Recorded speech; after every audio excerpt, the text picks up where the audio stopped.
شما در معرض بزرگترین نعمت ابا عبدالله الحسین هستید. این نعمت رو از دست ندید.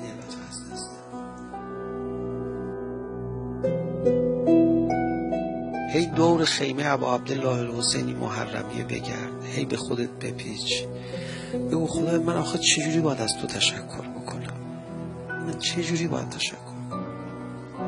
من مثل مادر بچه مرده برای حسین فاطمه گریه میکنم، میسوزم، دوستش دارم. من چجوری تشکر؟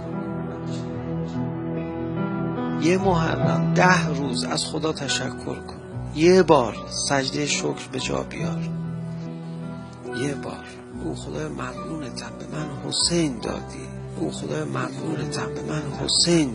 دادی. لیترها شما گریه کردی تو عمرت، میفرماد این گریه تو اینجوری قیمتش یه قطرش بهشت بر انسان واجب میشه، یه قطرش. سراسر شکر باش نسبت به نعمت ابا عبدالله الحسین. این نعمت کمی نیست. این نعمت محبت ابا عبدالله الحسین رو ساده نگیر.